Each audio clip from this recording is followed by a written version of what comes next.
Flash theatre TV நேயர்களுக்கு அன்பு வணக்கங்கள். தலைன்னு சொன்னாலே மாஸ் தான். ரெட்டை தலை என்கிற டைட்டிலை பார்த்து நம் எதிர்பார்ப்பு அதிகரித்து படம் பார்த்தோம். அருண் விஜய் மக்களுக்கு பிடித்தமான ஒரு நடிகர் தான். இந்த ரெட்டை தலையில் எந்த அளவுக்கு மக்களை கவர்ந்திருக்கிறார்? விமர்சனத்தை பார்ப்போம் இப்போது.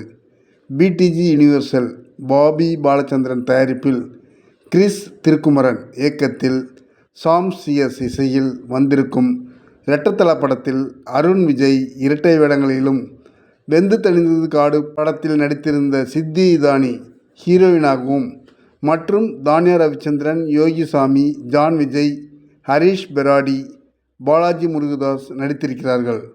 ஆண்டனி எடிட்டிங்கும் டிஜோ டாமி ஒளிப்பதிவும் செய்திருக்கின்றனர். கதை என்னன்னு பார்த்தீங்கன்னா, தாய் தந்தை ஆதரவின்றி வாழ்பவர்கள் காளி அருண் விஜய் மற்றும் ஆந்திரே சித்தி இதானி இருவரும் ஒருவர் மீது ஒருவர் அக்கறையாக இருக்கின்றனர். சிறு வயதை தாண்டிய காளி அருண் விஜய் வேலைக்காக சிட்டிக்கு செல்கிறார். 5 வருடங்கள் கழித்து காதலி சித்தி இதானியை சந்திக்கும் ஆசையில் ஹோட்டலில் வேலை பார்க்கும் அவளை சந்திக்கிறார் பாண்டிச்சேரியில். இந்த கால இடைவெளியில் ஆந்திரே சித்தி இதானிக்கு எல்லாவற்றையும் மீறி பணத்தாசை அதிகரித்துள்ளது. அப்போது காளி அருண் விஜயிடம், உன்கிட்ட பணம் நிறைய இருந்தால் நாம் சேரலாம் என்று சொல்லி அவனை செய்வதறியாது தவிக்க விடுகிறாள். குழப்பமான காளி அருண் விஜய் அப்போது தன்னைப் போலவே உருவ ஒற்றுமையுடைய பணக்காரரான இன்னொரு அருண் விஜயை சந்திக்கிறார். மிகப்பெரிய மல்டி மில்லியனர் உபேந்திரா அருண் விஜய் அவரை சாகடித்துவிட்டு அவரைப் போலவே இருக்கும் தான் சொகுசு வாழ்க்கை வாழலாம், காதலி நினைத்ததும் நடக்கும் என உபேந்திராவை கொலை செய்ய திட்டமிட்டு செயல்படுகிறார். அவரை கொலையும் செய்துவிடுகிறார். ஏராளமான கோடிகள் தனக்கு கிடைக்கும் சூழ்நிலை. அதன் பிறகு அந்த பணத்தை அவரால் கொள்ளையடிக்க முடிந்ததா? காதலி சித்தி இதானியின் நிலை என்ன ஆகிறது?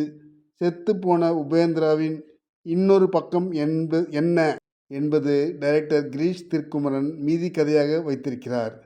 பாலா படத்தில் கொடுத்தது போலவெல்லாம் அருண் விஜயை வித்தியாசமான நடிப்பை கொடுக்க முடியாத நிலை அவருக்கு இதில் இல்லை. கொடுத்த கேரக்டரை மிகவும் சிறப்பாக செய்திருக்கிறார். சிறப்பையும் தாண்டி செய்திருப்பதை லிமிட் செய்திருக்கலாம்.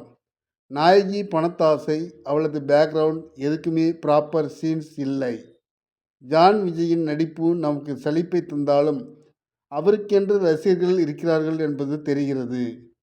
காமோ சோமோவென்று பழிவாங்க துடிக்கும் வில்லன் கோஷ்டியில் தானியா ரவிச்சந்திரன் மட்டும் நிறைவாக செய்திருக்கிறார்.